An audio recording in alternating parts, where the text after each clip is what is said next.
Showtime, folks. You're watching Inside the Numbers with the People's Pundit. I'm the People's Pundit, Rich Barris. You guys can follow along with me on Twitter at Peoples_Pundit. I'm joined by Tim the Source Anderson. Follow him on Twitter, folks, at TJ Anderson1. It is Wednesday, May 6th, and let's just get into the ADP private sector jobs report. It is the ADP National Employment Report. The consensus was for a loss of 21 million private sector jobs. We came in at 20 million. And after we roll through this, Tim, let's go take a look at what's going on with the markets. Today's show is models, markets, and mayhem. All right. So let's talk about that. Let's get into the report, and then we'll save digging into the models later. We're also going to do an update after this segment on the tracking poll. Interesting stuff. Especially the Rasmussen Reports daily tracking poll, sponsored by PPD and Inside the Numbers all week until Sunday. And we got those first numbers on Monday. Really wanted to everybody to pay attention to that intensity index, and we got some results for you. I want to share with you guys this morning. Interesting stuff, really interesting stuff. But Tim, what's going on with the markets out there? How are they reacting to this report? We didn't see all that much movement with the ISM non-manufacturing index. It's a beat on, if we want to be positive, it's a beat on the consensus. I was almost going to say that as soon as you said it. Hey, it's a beat. It's a beat. Look, I don't know that the market's having a big reaction to it. I just think the market is still trading on a lot of technical indicators. The market's trading on headlines that are coming out of how it's going with some of these states reopening and getting some businesses back online. And then there are also more headlines coming out about some additional layoffs. Airbnb is going to lay off maybe a third of its staff. There's other headlines similar to that. There's more companies filing bankruptcy or saying that they're on the verge of maybe filing bankruptcy. A lot of those are focused among some retailers that have just been in a brutal space to begin with. I think that, J. Crew announced they're filing bankruptcy yesterday. I think some people that I talked to yesterday said, their prices have always been kind of on the high end, and they're really not the same line as Nordstrom's and places like that, but their prices aren't a whole lot cheaper. So I think that, look, specialty retailing or branded retailing like that is a brutal business. If you miss a seasonal product cycle, you really get punished. You really get punished. You end up putting a lot of your merchandise at closeout outlets and stuff like that. So I think some of that maybe has been brewing with J. Crew over the last couple of years, and this is just kind of tipping them over the edge. You see some positive stuff, like Starbucks says they're going to have 75% of their stores in the U.S. reopened shortly. I can't remember the exact date, if it's Friday or if it's early next week. A number of them even for some type of dine-in experience. The interesting thing about Starbucks is that I believe well over 90% of their outlets are corporate owned. Whereas if you would go to like a Dunkin' Donuts or a McDonald's or a Burger King, a lot of them are franchised. Yeah. But I do know that for some reason, the Starbucks units are all corporate owned. So it's maybe a little bit easier for them to come out with a nationwide policy. And I'm sure there's some adjustments made for some areas that might still be considered to be worrisome hot zones. So we'll see how that goes with Starbucks, and then we'll see how Georgia and some of these other states that are early to reopen goes. Yep. I'm sure there will still be some more cases, and there'll still be some more protests in states that are dragging their feet. The market was having a great day yesterday until the last hour of the day. It gave up about half of its gains in the last 45 minutes. Everybody's got their own explanation as to why. It was still As an up usual. day. I think the reality is we ran into serious resistance Yeah. at Dow Jones 24,000. We ran into serious resistance on the S&P 500 at the 2,800, 2,900 level. And on the NASDAQ composite, although we closed above 8,800, we'd flirted with the 8,900 level early in the day. You know, and when we're up there, we're within 100 points of 9,000. That would be kind of a stretch, I think, for the NASDAQ. It's had a really big move. But this morning, interestingly, futures were very strong, even up until about 9 o'clock. Now the markets have been open for a half an hour. We're modestly lower. Right. So if people didn't go on People's Pundit Daily this morning, there is a great article on there. This is what Tim's talking about. Stocks hit resistance after a solid day of gains. That's from Street Vision, right, Tim? Street Vision. Yeah. And so basically, there's resistance levels for these indexes, and I've been like, kind of, let's get a little bit of buffer in case Wednesday and Friday don't look so great for us. Like Tim and I have said, a lot of this has been baked into the cake, but ultimately we need demand, which brings, talking about states opening, Tim, which brings us into, we run through a couple of headlines in this first segment before we get to the polling, right? Yep. So you have New Mexico's governor reopening the state, and she's getting criticism here. And basically, Tim, they're allowing the big box stores and chains to open, but they're not allowing mom and pops to open, right? So, I mean, it's really kind of crazy. Smaller counties with zero, some of them have no infections out there. We've been over New Mexico as in a voter analysis to decide, really weigh the idea. A lot of Trump supporters think Donald Trump could have carried the state of New Mexico if Gary Johnson wasn't on the ballot.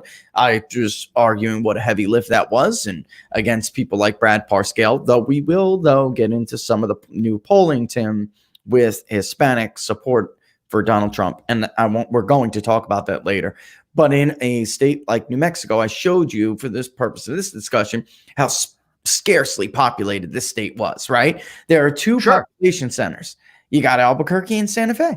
Right. There are other little pockets here and there, but we're really talking, relatively speaking, Tim, those are population centers for a state like New Mexico. Some of these counties have no infections, and people are having to get into their car, and drive to Santa Fe or Albuquerque in order to go to a big box store. Because all these mom and pop stores in these more rural counties are not allowed to open. It's really, what are your thoughts? Tim, how much is this going to look? I just think that's potential backlash that can against a Democratic governor. Michelle Grissom, by the way, for somebody who asked. Right. That can potentially work in Trump's favor down the road. So, I don't know what kind of a lead they're following. I don't know what their real concern is, if they're trying to just thread the needle perfectly between doing some reopening, but still limiting outbreaks in areas where they have avoided outbreaks so far. I just think that to the extent that people view that as excessively restrictive, it just makes sense that's going to that to some degree, some places more than others, it can only work in Trump's favor down the road. Yeah, Tim, this is almost giving up, their golden goose here. A lot of this, I hate even saying it out loud because it's disgusting, but it is true. A lot of this resistance, politics is playing a role in everything in the era of Donald Trump. So from a strategic point of view, Tim, I'm trying to think on why on earth they would take these risks. Some of this stuff is really stupid, and they all say the same thing. Grissom's no different. Well, we got to follow where the data leads us. There are counties. I double checked because I thought the Republicans this morning were lying to me. I really did. I'm like, there's no way. This is not possible. Right. But it's true. They have counties. So people are getting in the car and driving to other areas in the state. By the way, which leads them into higher population centers that have more infections. So it actually puts these people, it's just crazy. So they're at risk of, I don't know if it was yesterday or a day or two ago, that I heard Molly Hemingway on Special Report with Jonathan Karl from ABC News. And Jonathan Karl, I think it was yesterday. It was, right? Yes. And he was arguing, it really told you everything you needed to know about how the media views this upcoming election, like the coronavirus's role in this. They want to make everything about it. And, Brett was like, well, what about the coverage of the Russia thing now that this is coming out? A lot of the media, and he was being nice because, ABC News was one of them. A lot of the media was wrong. We're wrong on this story. And he said, well, I don't see how anything could be other than the coronavirus. Molly's like, yeah, I agree, including how some of these governors handled the reopening. Yes. Trump had just done the town hall. Of course, that goes right back to China also. That's right. And as soon as you start talking about the virus, you're going to bring China right into the conversation. And that's very damaging for Biden. I just got to mention one more thing. I was going to mention it before we went on air, but we've talked about Michigan plenty of times, obviously, with Governor Whitmer. Project Veritas has a new expose video out this morning of a healthcare facility in Grand Rapids, Michigan. A place I'm very familiar with. It's my hometown. Yes, you are. Where they had staged employees of the facility to drive up in their cars to show how many people were in line to get tested. And allegedly it aired. I didn't read the whole thing yet. I just saw it 15 minutes or so before we came on. And it aired on CBS Morning News. Oh, they actually staged it. They state it's complete fraud. Yes. This is the mayhem I'm talking about. We have lost our damn mind. You couldn't make that up. You couldn't make that up. Neil, and then I'm trying to save this for the model segment, the segment on modeling, but this is what the title of the show means. You can't make this stuff up. Neil Ferguson, the head of the Imperial College model, has resigned because he broke his own rules because he wanted to sleep with a married woman. You can't make this crap up, folks.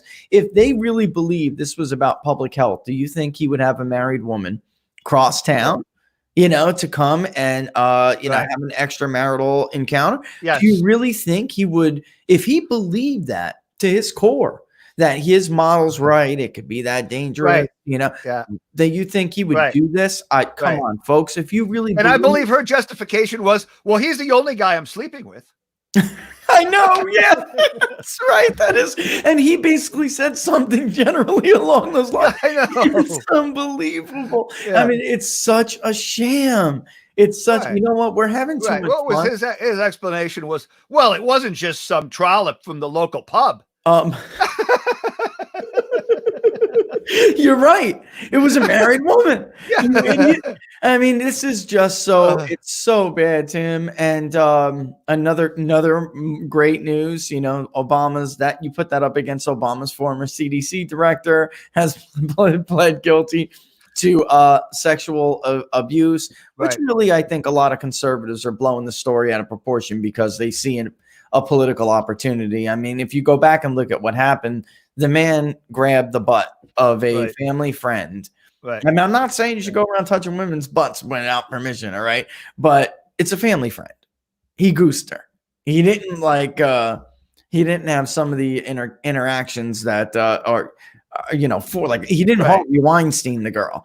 I mean, so I think some people are making a lot of hay out of something that's like relatively common, whether that's true or not. But it's, whether that's not true or not, but whether that's the only thing I would say about it is, so then why was there a charge? If it was a friendly thing, why?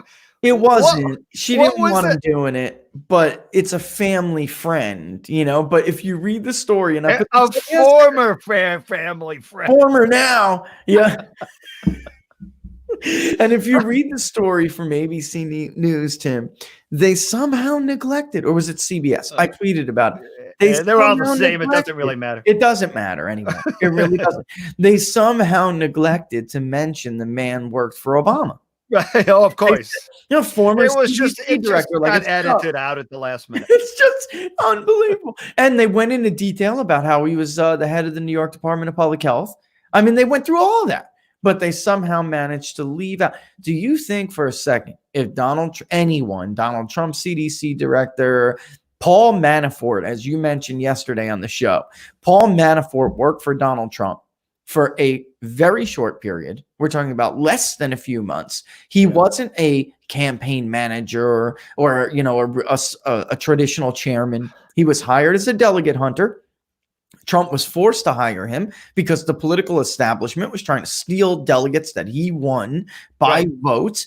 And he was the only one of two people. He was one of two people alive that had delegate wrangling experience at a convention, on the floor of a convention. Right. The other one's a Democrat. So there was no point to be able to hire him. That wasn't going to happen. The only other person alive with that experience was a Democrat. So they weren't going to hire Donald. You know, Donald Trump wasn't going to hire them.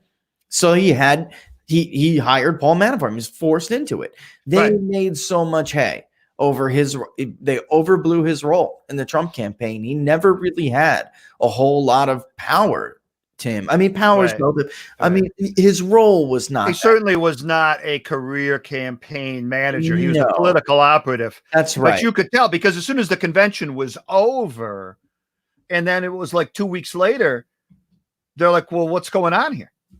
Right. Because the campaign was like non-existent. And they knew trying to like get out of the weight of this ridiculous thing with Mr. Khan.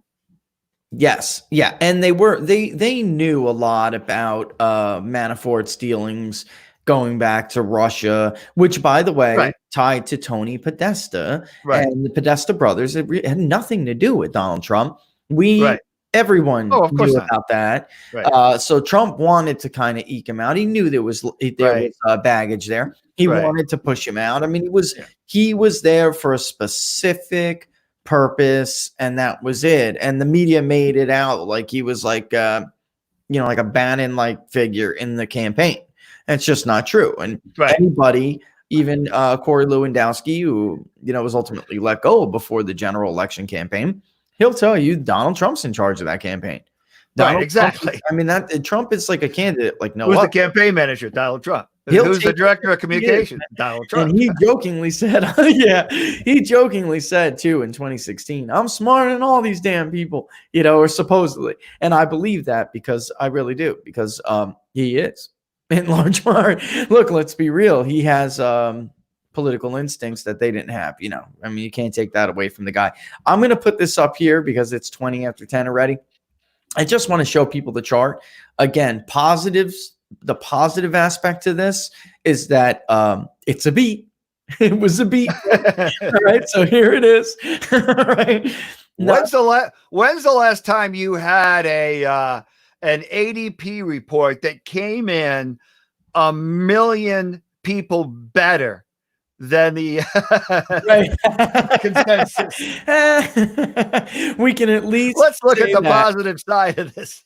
Yeah, there is a positive, which Tim and I are both telling you guys at the end of the week, not only will it be ugly, but the prior month for April will be revised significantly. It will look ugly because we were looking at 710,000 jobs lost, but that was only until March 12th. Yeah, can you find that? Yeah, that survey week was I have it here too. That survey week was March March 6th to March 13th. That's right. So it's always revised. I mean, this time it's going to be revised significantly. For some reason, I'm having the people had started, while Tim's looking for it, people had started to already put mitigation efforts in place, but the Right. orders didn't go out. Like I think And some restaurants had been scaling back. Some hotels had been maybe starting to lay a few people off just because their occupancy rates were just frighteningly low. Prior was minus 713. Minus 730. I was close. Right. I said what? Right. 710. Right. So the estimates here are almost exact with the non-farm payroll forecast, minus 21.5 million. That's the consensus. Minus 21.5 million. Consensus is minus 21. Consensus is minus 21. The service that I'm looking at, their forecast is minus 21.5. It's all one and the same. Yeah, because let's somewhere between 20 and 22 million is. Let's tell people ADP is private sector payrolls only. So we're not talking about the public sector, which is also in. And because ADP is who they are. That's right. Many people, payroll processor. Many people that are watching possibly get their checks through ADP. They're a payroll processor. Right. They have real data. They have hard data when it first goes out. Do they make an adjustment the following month? Yes, they do. Historically, their adjustments are not as wide as you get from the Bureau of Labor Statistics because they have a survey week. They make an adjustment the following month. They make another adjustment the month after that when they get the real payroll data coming in. Whereas ADP, because they process payrolls, they have real data. I will just point out, if I butcher your name, I'm sorry. Ahu Yildirimaz, which is, he's basically co-chairs the ADP Research Institute. He did say this: job losses of this scale, and then I'm going to follow it up with something because it's important to note. If the consensus or around consensus comes in on Friday, then it's important to note something. Job losses of this scale are unprecedented. He's right. The total number of job losses for the month of April alone was more than double the total jobs lost during the Great Recession. Additionally, it is important to note that the report is based on the total number of payroll records for employees who were active on a company's payroll through the 12th of the month. This is the same period during the Bureau of Labor Statistics, the same period that the Bureau of Labor Statistics uses for their survey. And they're talking about, everyone calls it the monthly jobs report. It's really called the employment situation. That is its technical name. Right. I'm not even going to read. I don't know if Mark at Moody's has a comment. I'm not even going to bother to look or read it because the guy was negative when the job creation number was rip-roaring positive. The guy always found a negative in the report. I just think the people that do this for a living are just going to be, they don't know what to say about a report like this. They're going to throw their hands up in the air. Yeah. And they're going to say, well, what are they supposed to say? You never see numbers like this before. You never see numbers anywhere close to this. We've been running, positive anywhere from 125 to 300, maybe. Yeah. Over the last few years. So, look, these numbers are just way out of the ballpark of anything we've dealt with in the past. Everybody knows why the numbers are what they are because we did a self-imposed shutdown of the economy, and probably not in May, but in June you will start to see significant job gains.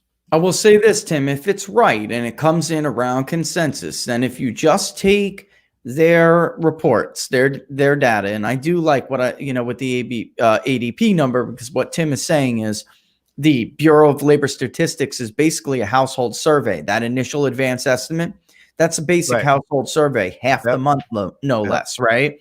And then ADP, being that they are a payroll processor, it's much, much different, right? So it actually, I can actually give them each month. So if we were to talk about May, really, since this is the first 26 full million week of, workers. This is the first full week of May.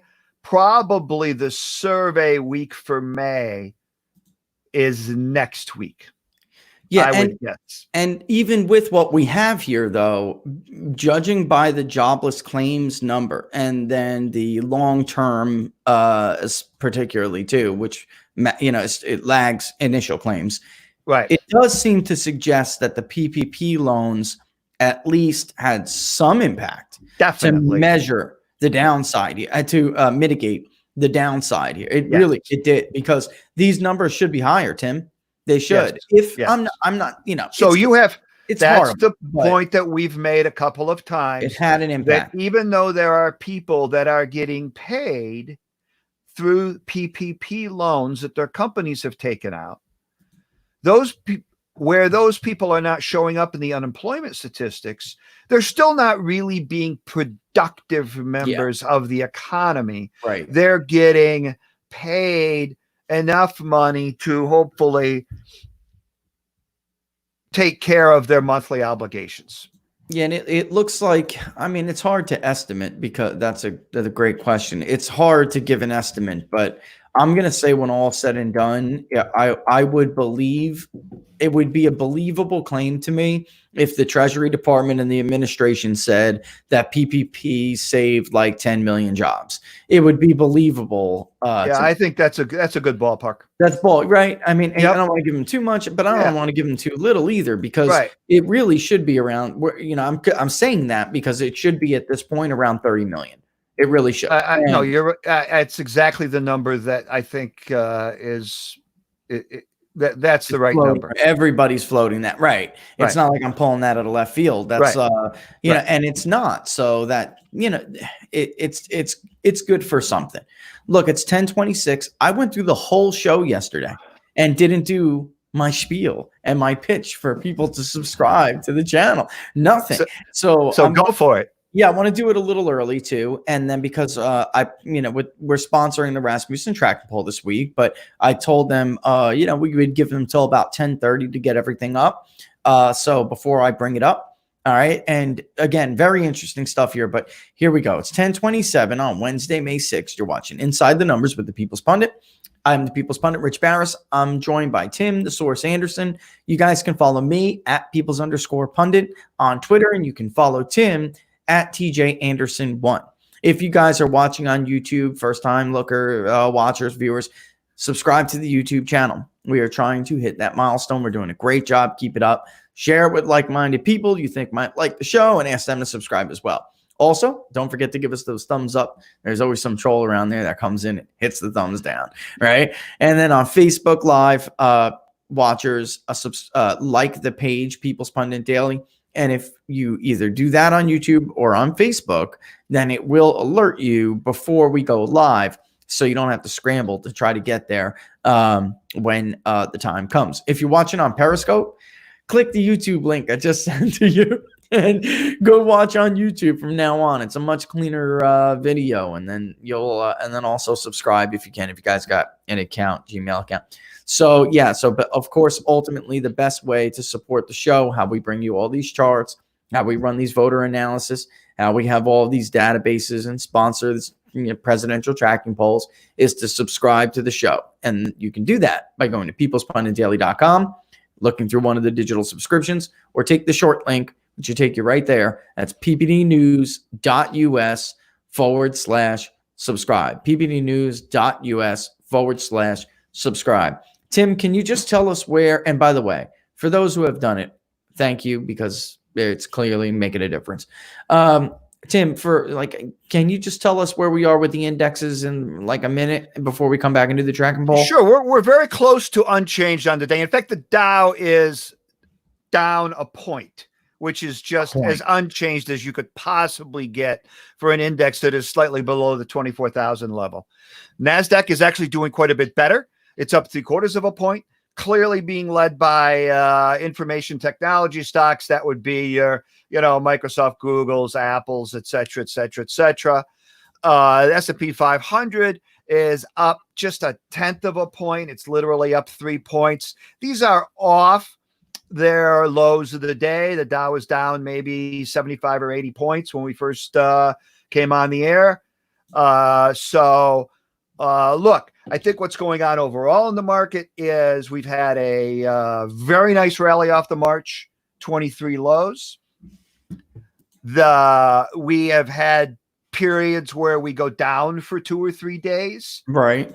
And between last Friday, Monday, and we went down maybe for a day, 2.5 days. And then we rally where there is some real resistance up around just north of where these levels are up maybe 1.5% from here. But it feels like the selling that really just dominated the market action during late February and most of the month of March is getting more and more exhausted over time. And the buyers, as they're getting maybe some more money in, maybe some money being shifted from the bond market, which has very low yields, into the stock market, they're just saying, well, I'll buy a little here. I know I missed a lot of the rally, but I got to deal with where the market is today, not where it was a month ago. And it just feels like we're doing some very constructive work toward what we would call building a base, consolidating the big gains that we've had since the March lows to give us a shot to where if we get some positive headlines on states reopening, businesses getting back to something closer to normal, and more economic activity starting to come online in the country without big rashes of outbreaks of the virus. We'll have it a little bit here and there. That then I think we've got a shot maybe to get through this Dow 24,000, S&P 3,000, NASDAQ 9,000 level. It's going to take some work. It might take 2 to 3 weeks to do that convincingly, but I feel like that's percolating right now. That's the currency. And it'll take, like Tim said, it will take some time to break through those resistance levels. We need demand. So things are reopening and we'll see how it goes. I'll tell you again, the streets are full, so let's check this. I mean, they're full over here, much more full than they were before. All right, but let's get into this. So this is Wednesday. So the third day of the daily tracking poll results. I'm going to bring you guys the top line numbers, and then we're going to check out some charts. Okay.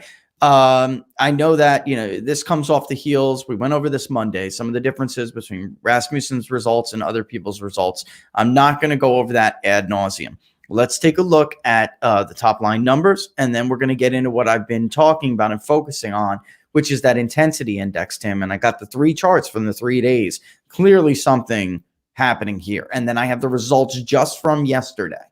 And I think people are going to be interested to see this. Okay, so here is the Rasmussen reports top line for the page. There you can see, look, there's PPD. All right, so the daily presidential tracking poll sponsored by Inside the Numbers with the People's Pundit finds for Wednesday, 49% of likely voters approve of president's job performance and 49% disapprove. The latest figures, Tim, include, and you know what? I'm going to get rid of the screen because of that. I want to show people the chart that I got for it. The latest figures include about 37% who strongly approve of the job that the president's doing. And bang, here it is. And then also 41% who strongly disapprove. If you guys remember how this index has gone throughout the week, it started on Monday at a -9. Then I think it went, Tim, to 8 or 7 yesterday. I'd have to go back and look. And then today, though, we're looking at a negative index of 4. And we can look at that trend by going Monday. Here it is. Red is strongly disapprove. Green is strongly approve. Tuesday, you can see that trend. Both of those lines continue in the same direction. And then now, again, today, look at the difference here. Look at that. That is a significant narrowing in 3 days, which is very indicative, even though the top line numbers may be showing something different between other polls. I think Reuters is tightening up too now, Tim. What they're showing to me, if you look at the intensity index, if you look at independents with Gallup, there's some softening going on here with Donald Trump. Look at just the last day. Okay, this is the most recent sample collected. Rasmussen reports is a moving average, all right, or a rolling average, however you want to put it, whatever term you want to use. Look at the most recent. Again, 49 approved today, 49 disapprove. Look at today. This is for the 6th, so collected yesterday. Strongly approved, Tim, was 36.9%, or if you round up, 37. Strongly disapprove was 37.64 or 38. That would make for a less than 1% intensity index in the direction of disapprove, which again, what did we see on Monday? We saw 9, then we saw 8 or 7. I have to go back and look. And then today we're looking at a negative intensity index of 3. That is not that big of a deal. Look at the responses, just the total approve and disapprove responses from last night. It's almost 52% approval, and total disapprove is 45, which tells you, again, that's a softening. You see about 3-4%. Folks, as somebody who's been polling Donald Trump since he started running for president, you don't get many people that soft with him. Everybody's got an opinion. Every time I've seen the president start to take off, move in the right direction, that it was always prefaced, I guess is the best way to say it. It was preceded by a period of softening. There were people that would, maybe they somewhat disapproved him. You'll even see people who say they strongly disapprove, change their mind, and maybe they'll shift to somewhat disapprove. Those somewhat disapproves will shift to somewhat approve or undecided. And that's his opportunity to change minds. It's very hard for somebody with a profile like Donald Trump to change minds, but it's not impossible. If you guys remember when we went over Florida, and Tim and I have talked about Rick Scott, the giant killer. All right. The guy won all his elections until the very last one against Bill Nelson. He was very much like Donald Trump. You had about 42 to 45% who was like his floor, and more people would strongly disapprove of Rick Scott than strongly approved. And then Hurricane Irma turned that all around, Tim. Yep. It turned it all around.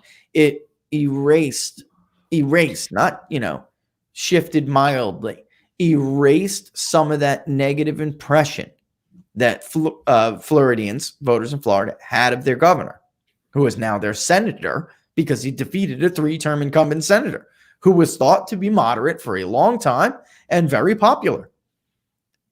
During a crisis like this, he's had a mild rally around the flag effect, a very mild one, but if he doesn't need a huge one. Look, George W. Bush went to what, 90% after 9/11, and he won his reelection by a sliver. I was going to say something horrible. I was going to use the term I use off air a lot.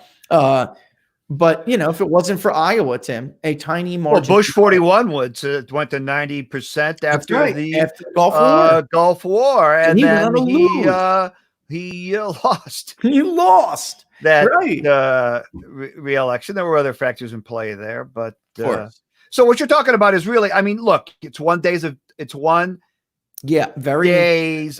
data. It's maybe a 3-day move. It'll be very interesting to see if it holds that or even improves from it the next couple of days. But you've got to think that it is a byproduct of reopening, the beginning stages of reopening the economy, don't you? Look, I do. And if you look, the headline on Reuters right now is Biden's edge evaporates as Trump's seen as better suited for the economy and the coronavirus. And this is another big point. This is the segment I'm polling. Expose CBS is trending right now, Tim. And we all know where that's coming from. All right. But, basically, who do you trust? Who do you trust to take us back from this? Everyone understands there's a bad economic crisis. Who do you trust to take us back? Who's better suited to bring jobs back after this crisis? Get this. Trump 45, Biden 32. Who is better, or who do you prefer to handle the coronavirus? Donald Trump, 37, Joe Biden, 35. This would be the time for Joe Biden to seize, to pounce. And if you could, if you go back, you remember the crisis in 09, or really it was 08. It started actually in 07, really. It's just that they kept that from total collapse until, right? But if you look and go back, guys, you'll see it. It was Rudy. He was the front runner. And they pretty much trusted Rudy more on everything. The economy, getting us out of Iraq without a bloody nose, to win the war altogether, to fight terrorism. He had it across the board. He lost his front runner status for a long time. John McCain and Barack Obama were basically even on the economy. The only thing Obama had an edge on was healthcare, and McCain was ahead of him on most other issues. Except for fringe issues back then. The environment was a fringe issue. A lot of people didn't even ask. But then when he made that stupid comment Tim and I have discussed before on the show. God, as soon as he said that, I knew it was over. Tim, talk about evaporation. He was basically running about par with Obama in 08 on the issue of the economy. And once that was gone, it was over, because Democrats, and if you look and we poll it now, I'll find the same thing. I'll tell you right off the bat. Biden will have an edge with healthcare. Republicans cannot lose the issue of the economy, and because healthcare and the economy typically, or really the economy and healthcare, typically end up being the two top voting issues. Although in recent elections, immigration has slipped up to the top. But there's overlay there, Tim, like we talked about with the tracking poll from 2016 the other day. Yep. Immigration, trade, these are intertwined. They are not separable from the issue of the economy. You cannot separate them. So people, when you say, well, what's your first issue? They'll say jobs and the economy, but they're really thinking a lot about trade and immigration. You just can't separate them. So I think right now there's two things. Biden is not taking the issue of jobs away from him. In fact, that is as tight as I've seen it. It's been a blowout in some other polls. Trump by 15 points. So Biden's not really making inroads there. Coronavirus is a weakness for Trump. If you were, thinking it's a potential. A better way to put it is that it's a potential weakness. He's not doing that like Obama did to McCain. Right.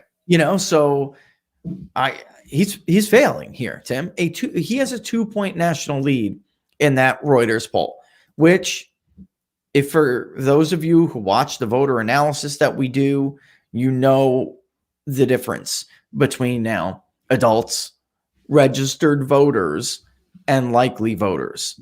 Look at how many people in the voter file alone in 2016 in their panel poll, but only 47% of the full voter file, registered voters, voted on election day. 12% voted absentee, 9% voted early, so about 21% by an alternative measure. 32% of them didn't vote. Even if we give, Tim, the panel poll to Reuters, 20% didn't vote. Okay, but at least, by the way, at least. But I can't even give that to Reuters because that's our panel. That's not Reuters' panel. And Reuters uses a much more adult panel. It's not, even if you're going to tell me that Biden has a 2% lead votes nationally on Trump, he's going to lose. I'm just going to say it's not enough. It's not enough. Hillary won by 3. I agree. It's not enough because it's going to be heavily skewed by California and California and New York. And that's the that's the miscalculation, whatever you want to put it, that we made in 2016. I did see the census data. I'm looking at the community survey, and we didn't wait specifically to that, but I thought that it would still largely refer. We just did. Right. In the end, the reason why Trump was slightly ahead in our national, but he lost the popular vote, is because of California, New York, and the District of Columbia, period. Right. We just we didn't wait that much for the West and the Northeast. The Northeast wait was right. Our wait for the Northeast was right. the breakdown was not. So New York was so skewed to Hillary. DC too was another one that threw us off because where is it located? So when you try to wait for region nationally, it can throw a lot of stuff off. What do you get? 4%? I mean, it was so skewed to Hillary. And then out west, there's a lot of votes there. LA County alone, Tim, gave her, I mean, her edge. I mean, Right. and with Biden, if he's up by 2 in a registered voter poll, not even a likely voter poll because his enthusiasm. Oh my God, which we I don't know, maybe we should talk about that. Now, I was wondering today whether or not to make today just an hour show, but I mean, with 15 minutes left in the hour, there's just no way we're going to be able to do that. But the difference, you guys will see at 11 o'clock, the difference in voter enthusiasm is unbelievable. It's really bad. It's worse than it. ABC and Washington Post have it worse, Tim, than Hillary Clinton. I don't know where we're at. Well, yet. look, let's just talk about New York State for a early. minute. And I don't think that Trump is going to carry New York State, but I don't think he's going to lose it by the same margin that he lost it 4 years ago, because Joe Biden is not a former senator from the state of New York. Yeah. And I think that Trump is not nearly as toxic in large portions of the state like he was 4 years ago. No, clearly he's not, if you want to talk about New York City and the surrounding area, that's going to be a very heavy Democratic vote for Biden. But if she got 60% of the vote in New York, I don't know if it was 62%, something like that. Statewide you're talking about? Yeah. In 2016, I'll bet Biden's going to trail that by 4 or 5%. Yeah, it was. I hit 18. Sorry about that. Just to get it specific, because we do that here. She got almost 60, 59%. Almost 60. Yeah, he got 36 and a half, which again, third parties heard him this time. Right. You see his tweet about Justin Amash? We could talk about that a little bit. No, I didn't see it yet. So Rick Wilson, well, let me finish the thought here. That alone, Tim, could be 1 point. So if they're saying Biden's up by 2, if Biden does just that worse than Hillary Clinton did, because you're right, he is not a senator from the state of New York. Right. Then that could be Biden's 1 point better than Clinton. So it could get him from Clinton was +3, so roughly 3%. She won the popular vote. So Biden could win by 2 because he doesn't do as well in an area like New York and maybe some pockets of California. That was Bernie country. Biden's not particularly well liked in the state of California among Democrats. If you go through the exit polls, that was one of the areas where he wasn't as well liked. And so that alone could be his 1%, Tim. Easy. And he's still going to lose the Electoral College, is one of my point. So right. If I was Joe Biden, I'd want to be 5 points ahead, like a solid 5 points ahead. You know what I mean? I'd want to be +5, holding there for weeks. And then I would feel like I'm going to win. I'm going to be the next president. If I was bobbing in and around 1 to 3% with Donald Trump, I'm going to feel like zone. It's the danger zone. Yeah, because his supporters are so much more enthusiastic. Let's talk about Justin Amash. I'll save the Hispanic vote thing. So important. We've been talking about it. I'm going to save that again for the other segment. So Justin Amash, Rick Wilson. Let me see if I can actually get it. He's so weak. He is the definition of a loser, like a DC loser. He has been before the era of Donald Trump. He has been the kind of guy. Again, going to John, it's like the Schmidt kind of person. Right. They've been making money hand over fist in Republican for losing political campaigns, for being losers, right? For losing campaigns. And yet somehow every election cycle, big Republican candidates, from Senate elections to presidential elections, just continued to call the same people. And he was one of them. Comes the era of Donald Trump, and he lost his meal ticket, Tim. Right, You know, I mean, right. that's it. He lost his. I mean, this is like a direct result, not of his ideology, but of his wallet, and that's it. I'm trying to find it. I can't. I'm scrolling through. So Rick Wilson writes, shares on social media. He shares a op-ed, I believe it was in the Washington Post. I read it, from Joe Walsh, and he was arguing that there's a danger, like I was arguing last week. There's a danger with someone like Justin Amash for the Democrats, without there being a serious Green Party, that Gary Johnson didn't present.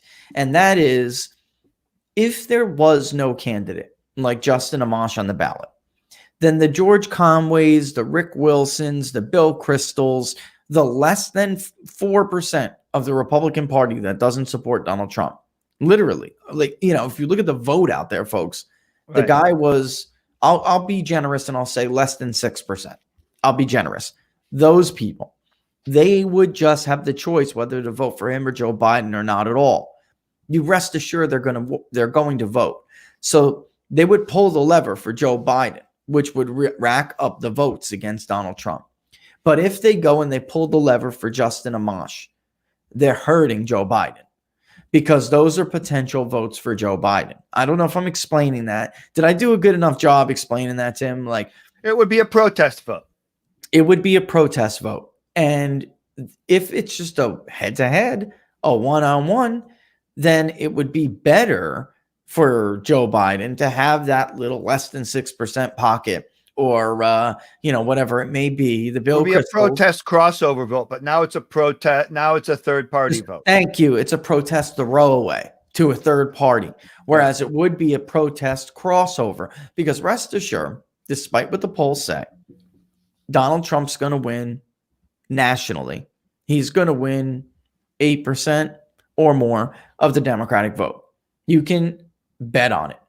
Put those polls away that show you he has a 2% approval rating with the Democratic Party. That's ridiculous, because what happens is you get into the Rust Belt, and the crossover gets stronger. Even in Florida, Tim, in Florida, the crossover was strong here. Yeah. I'm flirting with getting into the next segment where we're going to break it down by some of these races, but those are Democrat votes. Right. That he's breaking into. And I don't want to get into it yet. They're not all independent. That's my point. They're not all independent.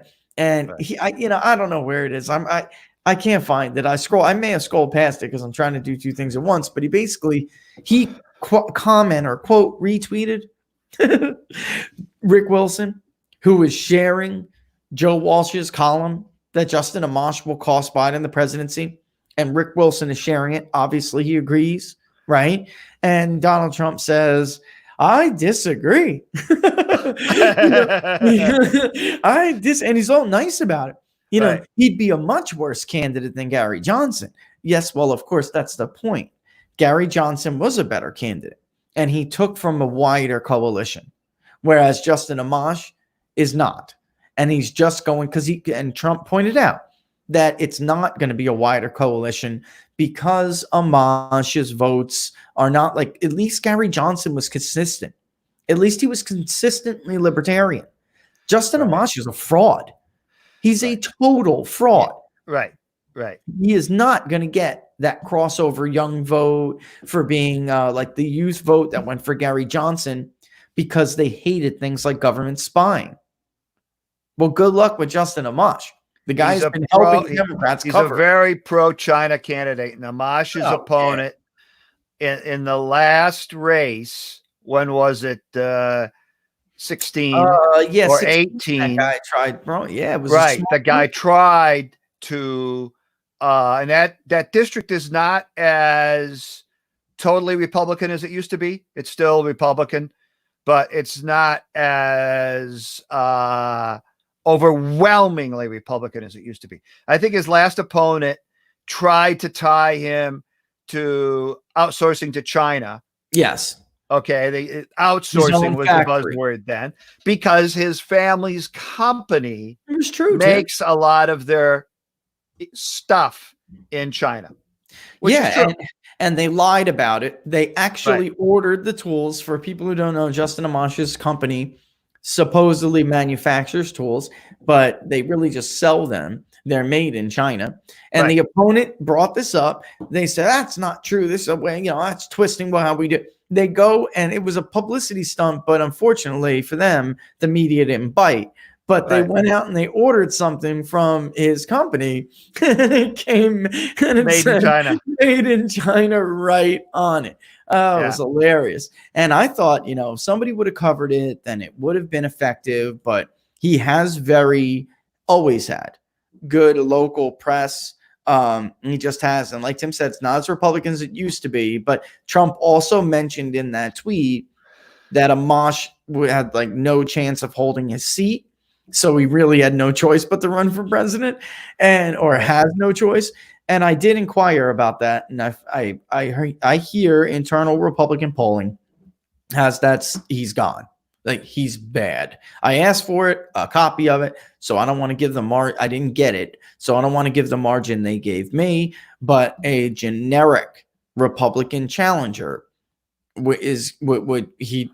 would be embarrassingly defeated. I mean, it would be, if it's even remotely close, Tim, he'd be embarrassingly Right. defeated. Well, he's left the Republican Party. So if he were to run for that He seat, can't which carry is it as an independent. That's Michigan CD3, he'd have to run as an independent. And I think there are a couple of potentially very legitimate Republican candidates running. There might be 3 actually in that for that district. There very well may be. And in the end, that what I wish I had a copy of it, but what it showed was, even as an independent, he's gonna get very little. It's bad. I mean, he will not do well. People were voting, and look, one of the viewers of our show right now just said, I'm gonna put this up. I hope they don't mind, right? I live in the district. I've only voted for Amash out of necessity to hold the House majority the previous elections. He's done. Right? So I think that's generally the sentiment. Yeah. Okay. Generally this. I'm telling you, it's generally the same. From what I was told, it's bad. It's not. Well, Bashika, I'm from the district originally. That's Michigan CD3. Before redistricting, Michigan's had a few different redistricting processes. It used to be CD5, which was Jerry Ford's district for 25 years. Yep. And how things change, Tim. How things change. They just do. Same thing with some of the other districts we've talked about out there. Right. 13th bleeding into other districts. The 8th just becoming, just has a northern, and that eastern part of the district just has that northern part of Oakland, which is more Republican. It was pink against Slotkin because they didn't get their vote out there, and Bishop did a terrible job. But the southern part is Democrat of that county, and it's cut through Oakland. So that area is kind of like bleeding in. Things change, things change. They really do. But right. It's 10:58. Let's do the spiel. And when we come back, we'll talk more about models in Mayhem. I got a couple headlines that I want to talk about, and that'll help bring into it. Listen, again, Tim, I'll just say this. Important. Let me just repeat the point I was trying to make before. I think Trump is right. Before I get into the spiel, I think Trump is right. Amash would be, unlike Gary Johnson, he doesn't appeal to a broader sector of a population, a broader coalition of the electorate. Gary Johnson did have appeal to some Democrats. He definitely had appeal to some young people, that libertarian side, and he certainly had an appeal to libertarian and Trump-hating Republicans. Justin Amash's record is not Gary Johnson's record. It's not going to be a vote that's taking solely away from Donald Trump and going to, not to Joe Biden. It would be crossover vote. Now it's Right. going to be Right. a protest throwaway vote Right. to a third party. Yeah. And I don't think, I would love to do that. Would make for a great project. Well, look at it from this perspective. Gary Johnson was kind of a true libertarian. Okay? Yeah, well, I'd agree. Absolutely. Now, Justin Amash might refer to himself as a libertarian, But he's but not. really he was a far right Republican member of the Freedom Caucus. Where Johnson would get that hardcore libertarian vote that otherwise might not vote. Right. Okay. Amash is going to get the Trump hating vote. That's what he's known for. Which should go to Joe Biden. A good portion of that is going to either come from maybe people who wouldn't vote or people who probably split 50-50 between people who wouldn't vote. Yeah. And people who were Republican, but were not going to vote for Trump, but because they feel obligated to always vote, they would have voted as a protest vote for Biden. For Joe Biden. Those Right. were voters. A lot of those people who are pushing him in a run right now supported Hillary Clinton in 2016. That's Right. my point. I mean, Right. big names, folks, that you'd know. They were there, and I think it's funny they're now, again, pretending like I'm leaving the Republican Party. You left before. You didn't get your look. Bill Kristol, do you seriously think we're that stupid that we don't know you didn't vote for Donald Trump in 2016? Right. Jonah Right. Goldberg, same Right. thing. Get out of here. You did not vote for Donald Trump in 2016. You're not new, and you overstate your importance. You're pretty irrelevant at this point. But there are the people like that across the country. We've gone over how many battleground states now in the voter analysis. If you people have been watching that, if a lot of you guys have watched several of those, the voters we're talking about. Those are the voters. Joe Biden needs those voters because he's not making any inroads with working class voters. He's not, which we're going to talk about in one of the last two segments in the next hour. But okay, it's 11:01. Almost 11:02, actually. You're on Wednesday, May 6th. You're watching Inside the Numbers with the People's Pundit. I am the People's Pundit, Rich Barris. You can follow me on Twitter at Peoples_Pundit.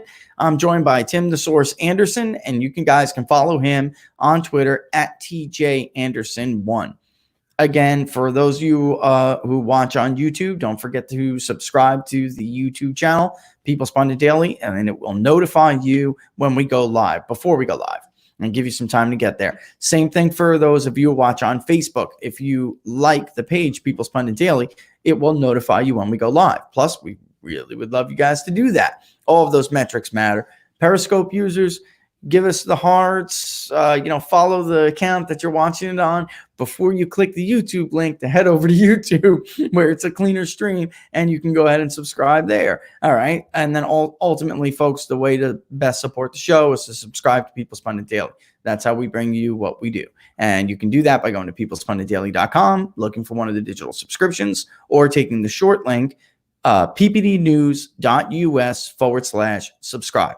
ppdnews.us/subscribe. And for those of you who have, since the show started a few weeks ago, thank you. We love you and very much appreciate it. All right. So I'm going to kick off to Tim for a market update here for a couple of minutes, and I will check out some questions, send out that link again. When we come back, we'll talk more about the polling, what we were just kind of alluding to after we touch into a few headlines. But all right, Tim, what's going on out there? The stocks are just very gradually grinding a little bit higher here. The Dow is up 50 points. It's not a lot. It's 0.25%.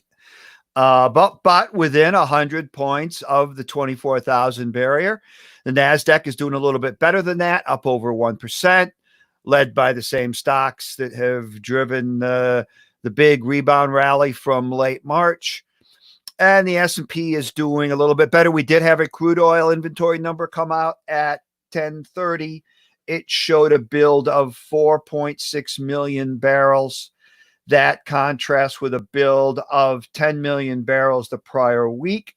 On March 1st, the production cutbacks with Saudi Arabia and Russia went into effect. And you also had Norway state about a week ago that they were going to begin production cutbacks in oil. Also, they are a very large producer in the Nordic Sea. So having a lower inventory build is positive, particularly with storage filled very close to the brim, not just on land near Cushing, but pretty much on every big oil tanker that can be used for storage at sea. So, look, markets gave up a lot of their gains yesterday in the last hour of the day, closed near their lows of the day. I think the fact that they're just modestly higher today is somewhat constructive. We're almost exactly at the halfway point of the week. And, we'll see if we can build on this going into the employment reports on Friday, which everyone knows is going to be close to a mirror image of what we got from ADP this morning. Right. I think it's, again, nobody's minimizing anything here, folks, but it's, it at least shows I am like comfortable enough to say PPP, if the Treasury Department came out and said PPP saved 10 million jobs, that is a believable number. Because it's a slight beat from the last time. Like Tim said, we had a million job beat, as horrible as that is. But in the end, it could be 30 million. I mean, really, it could. All right. So we'll see it's going to be ugly on Friday. Just prepare yourselves for that. There are a couple announcements that I wanted to get out of the way here. And maybe I'll repeat them as at the end of the show. But Thursday night, it looks like around 8 o'clock. The time isn't fully booked yet. I will be on with Robert Barnes on American Countdown. All right. I'm going to be on a segment there. That's going to be pretty neat. So tune in. I'll tweet it out, of course, but this will be the second time I've gone on. That's Robert Barnes's new show on the channel that is for Jones, so it was a lot of fun last time.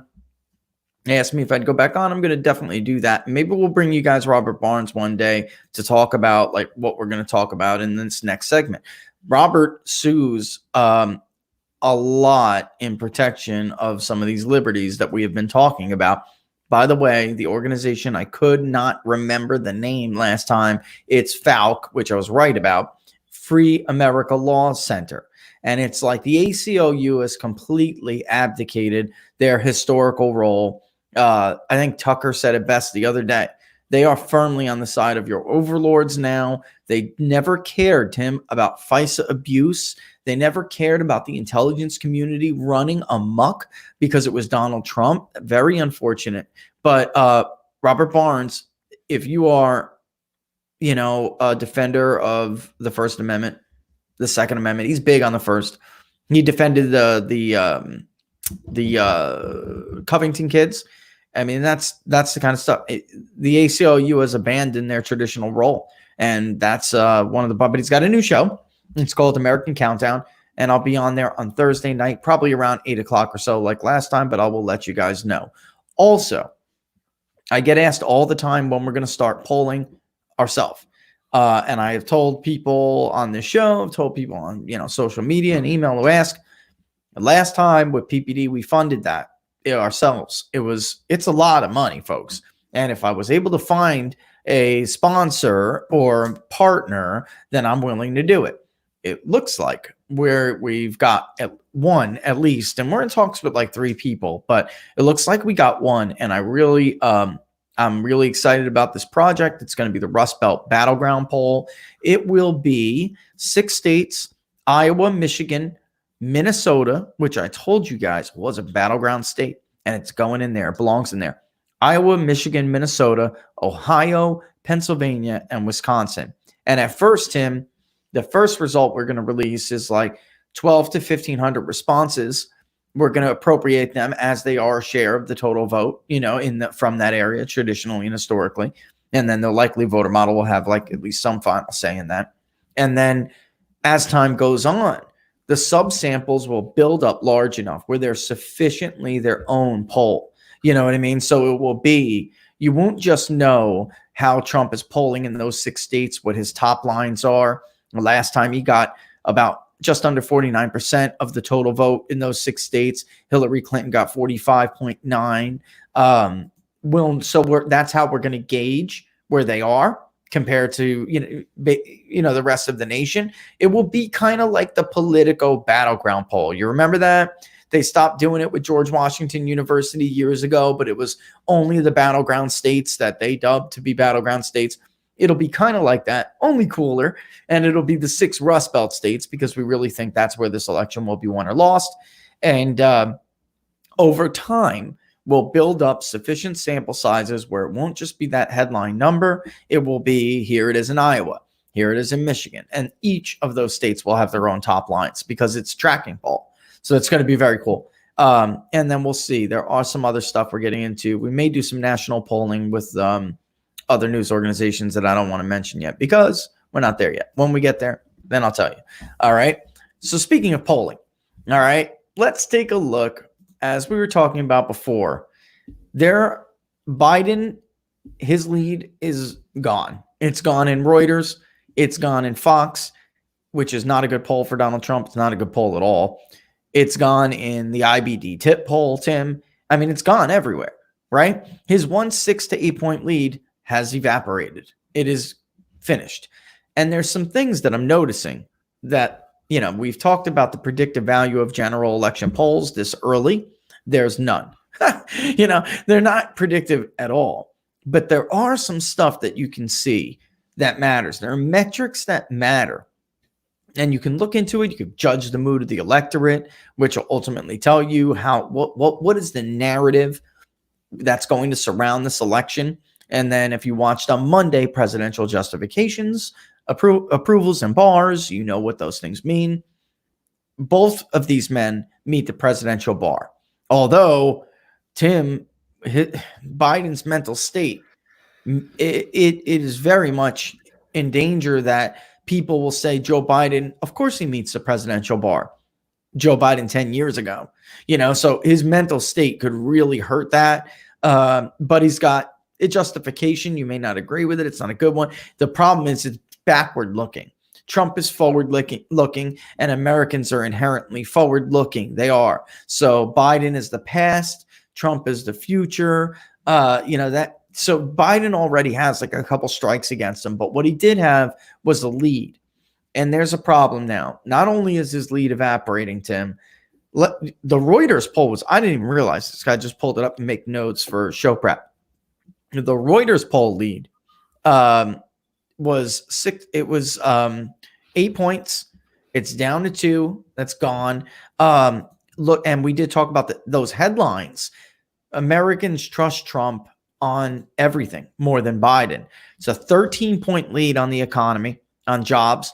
We're going to be moving now from mitigation to revamping our economy, right, Tim? So it's easy to see how important it is that you as a candidate, if you're running, you better be the person that Americans most trust to lead the recovery, because healthcare was, and it will be a huge issue this election. It will be. But now that this has happened to the economy, all right, it will take a backseat to the economy. It will. This has almost ensured the economy will be the top issue. As you know, you can say coronavirus is, but the economy will be the top issue, because that in a month, 2 months, that is all people are going to care about. Now, when the economy is good, more marginal or wedge issues or even other top issues, they start to move to the forefront of people's minds, because the major problem in their life, their financial situation, is stable or better. So they, of course, they move on from, do I have a job, to, do I have a good healthcare plan? Just think about it in terms of how you live your life. And then it's easy to understand why these things happen. Tim, the last poll in Reuters, that 13-point lead, that's up from a 6-point lead just in mid-April. And Biden was leading big time back then. That lead now is 7-point jump. So now Biden's that cut his lead.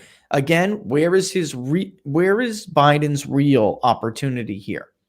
To attack him on the economy, to get some kind of street cred on the economy, and then to hurt him on the coronavirus. The problem is he's not gotten closer than a couple of points on who you trust more to handle the coronavirus. And then on most major other issues, not just in this poll, but in most major other issues, who do they trust? Donald Trump. That's a problem. That's a big problem. Healthcare is a Democratic issue. Republicans cut into that during the era of Obamacare, but then they nominated Mitt Romney and broke their promise to repeal Obamacare. And that they talk about evaporation. There was a point where Republicans were running almost on par with Democrats on that issue. And then they killed themselves. They shot themselves in the foot. You cannot promise voters something for 7 years, Tim, and not deliver. You just can't do it. But there's a couple other things here too. So that's one. So when we're talking about presidential bars, that's going to be a separate topic with Joe Biden's mental state. But their justifications, already Trump has the better, more persuasive one, or at least I'd say the one that's more historically successful. He has a more forward-thinking justification. And then you get into the subtopic of that, the sub-conversation of justifications, which is who do people trust to handle these issues that have to deal with, that surround that justification. Joe Biden's not making any inroads. Check this out, Tim. This is from a new poll from Univision. Okay? No group should concern Democrats more than Hispanics. A Latin decision poll reveals a clear enthusiasm gap among Latinos for both Biden and the 2020 election itself. The lack of interest Biden generates within a community already plagued by low voter turnout should be an immediate cause for concern for the Democratic Party. A separate poll, Latinos, and this I can confirm this. I can confirm them both with polling that we are doing. Joe Biden has the lowest support, and you guys are going to see this from me soon, a couple of days. Joe Biden has the lowest support of any modern Democratic presidential candidate among Hispanics. So when we go over states like Colorado, can Donald Trump really flip a state like Colorado? Or, I'm not getting into New Mexico. I'm not there yet, folks. But how solid a state like Florida will be, which if you watch the Florida show, then you know I absolutely favor Donald Trump in the state of Florida. I don't care what the polls say, which have been horrid in my state. I know this state. I know where every vote comes from. It's going to be very difficult to beat Donald Trump here. It's really going to be difficult, Tim, if his approval rating among Hispanics is where it is now in these polls. Because that means he won, 30%, just before I blurted out, around 3 in 10 Hispanic voters. Let's just say it like that. He could increase his share with Hispanic voters realistically by like 6 to 10 points if these polls are accurate. And if he does that, it's lights out, man. Lights out. Why? And it actually could be exacerbated. It could be worse for this reason. That's why it could be on the high end of that spectrum, as compared to the low end, for this very reason. When we ask Hispanics whether or not they're enthusiastic, I agree with the Latino decisions poll. They're not enthusiastic at all, except Hispanics who want to vote for Donald Trump. They're very enthusiastic. They're the only ones who are enthusiastic. Those who support Joe Biden have currently a 35% gap. That is bad. Man, that was what we found nationally for Hillary Clinton, the whole electorate in 2016. We definitely showed a larger enthusiasm gap than most polls. But I think we were right. I think obviously, we were right. What do you think about that, Tim? Look at what happened. Put this against who did they back in the primary outside of Florida? That's one state. By that time, Bernie was already dust. In the competitive time of the primary, Hispanics were voting for Bernie Sanders. They were not voting for Joe Biden. That's reality, man. That's the truth. What do you think about this? Does he give you the impression he'd be? I just think a large swath of the Hispanic population and voter base they're very savvy in terms of whether or not they think the person is real. And I think Biden has an issue coming across as real. I think it's very perceptible to them that he has some issues and that he probably comes off as, what is he, 78? You look at him, I mean, he comes across like he's 85. Right. And I think that also Hispanics, particularly in, look at how they vote in Central and South America. What's the universal characteristic of someone that they would vote for, without getting into the whole Venezuela thing? They like strong leaders, right? Trump is a strong leader.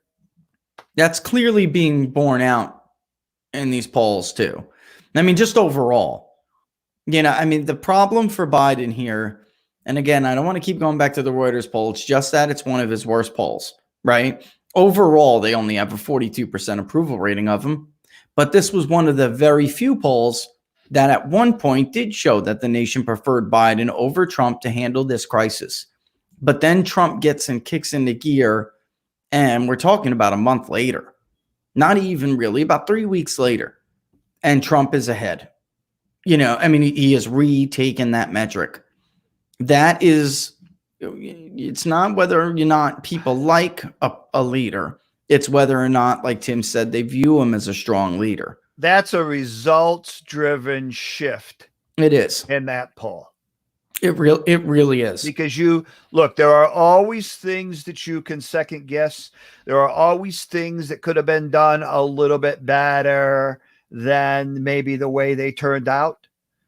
But still, for a crisis of monumental historic proportion, it's really hard to legitimately criticize the whole process with which it was dealt with. And, somebody asked if we could comment on black voters. Realistically, we've talked about this before. Let me pop it up. I'll show it to you right now again. We have polled Trump approval-wise, or even, head-to-head. But approval-wise, we have polled him right around where Rasmussen has him now. We were one of the first to do it. The one we're sponsoring from Rasmussen right now, the latest one, has him at 20% among black voters right now. That won't translate vote for vote, but we have seen Emerson at 30. Even the Reuters or YouGov poll, he's routinely at 16, 18%, routinely.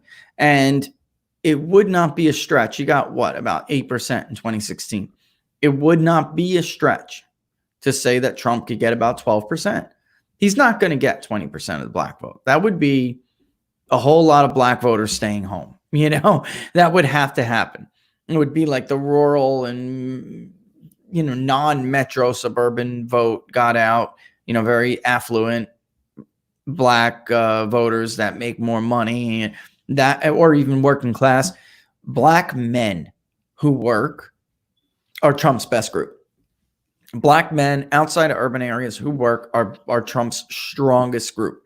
Black women are among his weakest group. But he's going to have to. That's why that ad with Joe Biden and Barack Obama, touch little kids on the legs, and they're watching football. All the black guys, there's like 3 or 4 black friends watching football. They're sitting on the couch in the living room, and then an ad for Donald, and one of them faces superimposed Barack Obama. You ever see this ad? It's hilarious. He's running some very effective ads. Yeah. And anyway, they're watching the football and they're game. Just scratching the surface. Oh man, they got like $250,000 to blow on it. I mean, it could be huge. It could be a total bombardment. And so Obama's sitting there with a couple buddies, African American guys watching the game together, and then an ad for Joe Biden comes on. And it's like, I like kids, run their face up and down my leg, the hair on my leg, doing that spiel he did, right? Yeah. And all of his friends go and look at Obama sitting on the couch, and he's like, and then it just goes Trump, Pence 2020. It's hilarious. Right. I mean, it's a great, with like rap music in the background. It's hilarious. It really is a hilarious ad. The other one, by the way, I tweeted the title of it today. I first caught wind of it today, this morning. It's running down here in Florida like crazy. It's very effective. It is the greatest comeback ever. If you haven't seen that ad, it's running in Florida. Very effective. And it's not just Trump not being Trump. He's being presidential Trump. And they take clips of him, and he's talking about America making a comeback. What really does it, Tim, is that it's Governor Cuomo saying what the federal government has done has been extraordinary. Gavin Newsom saying promises made, promises kept. It's very effective because, of course, in big letters, it says Gavin Newsom, the Democratic governor of California.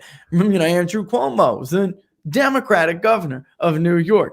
You should Google that when the show's over, folks, and check it out, because if you're not going to see, if you're in a battleground state like I am in, you're probably seeing it. I don't know. I mean, it's running in Florida. It's like every other. It's a big ad buy. You might see it on Twitter. It's a big ad buy. Yeah, because it's running a lot. Yeah. So I've seen it now a couple. Just today, this morning, I saw it twice, and so it's a good ad. Very effective stuff they're doing. But also, when it comes to the black vote, there's actually talk right now among Biden's inner circle about whether he should choose, and it's a debate, whether he should choose a black running mate or a progressive running mate, because he's worried about his left flank, and they don't believe, despite the fact that South Carolina black voters propelled him to the nomination. He barely won the black vote in Nevada against Bernie Sanders, which he got trounced in. Bernie killed him in Nevada. He barely won the black vote there. Bernie was doing very well with the non-white group overall. He was winning them in Iowa, New Hampshire, which I know it doesn't sound like much. They're white states, but Bernie really pushed for these satellite caucuses in Iowa, for instance, and they were much more non-white. Bernie was those were the biggest margins he was getting. And they're worried that, and I wrote an article about this, Biden's black coalition is not the same coalition that Hillary Clinton had. Later, it became a closer coalition. But for the first 2 months of the contest, he only had a South black coalition. The rest of them eventually, because the party, everybody dropped out and got behind. He would never have gotten those numbers if they didn't take the extraordinary steps that they ultimately took to get behind him.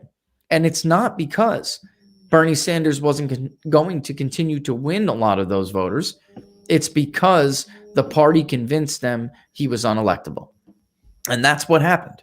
And they're worried about it. So they're having a debate right now about whether should we pick a black candidate? Should we pick a progressive candidate? Because they don't think they got that vote locked up at all, Tim. So obviously when they're polling, they're seeing an increase among black support for Trump. I mean, they're obviously seeing that, just like we are. It is real. It is very real. And I first saw that going back to I want to just check that, I remember, I don't think I told this story on the show, Tim, but you remember when I was doing a national poll and I had to stop because I think of Mother's Day or something. Yeah, but we were done collecting. We were done. You ran an extra day or two just to confirm it. Just to make sure, because I'm like, this has got to be statistical noise. It wasn't. He was in the 20s among for approval among blacks. We were among the first to find it. That was going back, Tim, to May of 2018. Yep. And if you guys want to read the story is Trump bump among black voters is real, very real. And a lot of people were speculating back then that it had to do with Kanye West, him bringing him to the White House and making a push. It wasn't really, not what we found. Of course, it couldn't hurt. It certainly couldn't hurt. But we just found simply it was because of the labor market. They were getting disproportionately, labor force participation was rising, right? And their wages were rising. The percentage increase in average hourly wages was the highest among the lower income groups. That's right. Non-supervisory, workers. regular workers, not managers, higher paid people. Yeah. So if, Donald Trump it would not surprise me if Donald Trump got 12%. I got to check one thing out just a second. Okay. Then I'll run a little bit with white working class, and then we'll do a little late pop to the markets before we close out the show with the last segment on a couple headlines. And the new segment, the pundit's perspective, right? Which is me rattling off about what I think about the headlines. But it wouldn't shock me if he got 12%. That's a reasonable, doable goal for the Trump campaign, which could do some real damage, because if he does, what that means is he's going to get larger shares in certain states where the black population is more conservative, not even, or just like less liberal and tied to the Democratic Party. There's a lot of opportunity in a state like North Carolina. There's a lot of opportunity in even several Midwestern Rust Belt states that Donald Trump needs to win. Pennsylvania, Ohio. We have seen Republicans do well among black voters in these states. George Bush did incredibly well among black voters in Pennsylvania. He nearly carried it. His problem was that he couldn't ratchet up the working class vote the way Donald Trump did. And that brings me to my next talking point. Joe Biden is not making any inroads with working class voters. He's just not. Even in the Fox poll, which is horrible again, to Donald Trump, you're not seeing him make any inroads. Joe Biden's lead, or his early general election with no predictive value poll lead, is due to white educated voters in the burbs and other educated voters in the burbs. And I would submit to you that those people don't look the same as they did in the 2012 election. The census is going to come out soon, folks. And when it does, you are going to see the change in the demographics of educated Americans. All right. And I'm not sure I have, you know what? I may be able to even give you some stats real quick. But before I do, let me just give you this. Nate Cohen at the New York Times. Maybe I'll put this link up for you guys to share later. I'm just going to take a quote from him. The president begins the campaign with strong support from the white working class. It's really the working class, but he says white working class, who powered his upset win 4 years ago, matching or perhaps even exceeding his margin over Hillary Clinton in methodologically similar polls conducted in the late 2016 campaign. The results suggest that Mr. Biden, despite his reputed appeal to blue-collar workers, has made little to no progress in winning back the white voters without a college degree who supported Barack Obama in 2012, but swung to Mr. Trump in 2020. Again, this is why this is so important, because these aren't voters that just popped up out of nowhere, or maybe these were Obama voters. Obama voters. There's a couple highlights on educated suburbs I want to bring up, because all the media every year is the suburbs. And then we'll go to the break. Almost 50% of foreign-born who arrived in the U.S. over the past decade had college degrees, a higher rate than both earlier foreign-born and native-born Americans. This is preliminary data I got from the Census Bureau on this latest census. An estimated 47.4% of foreign-born who arrived in the U.S. from 2010 to 2019 had a bachelor degree or higher. That compares to only 36.3% of native-born Americans and 31.5% of foreign-born who entered the country in or before 2009. In the last 10 years, folks, 9, give or take, the educated voter is not, I'm trying to do this without getting in trouble. There are a lot more foreigners coming in here with college degrees or advanced degrees. They are now eligible to vote too. Many of these people are eligible to vote. They've been naturalized. If you don't believe me, in 2019 alone, 39.4% of naturalized foreign-born citizens and 40.2% of children of the foreign-born in the United States, and they are citizens, had bachelor degrees or higher. That compares to just 35.9% of those born to native-born American parents. A greater share of foreign-born, 14.1%, then native born at only 13.4% also held advanced degrees such as master's or doctorates.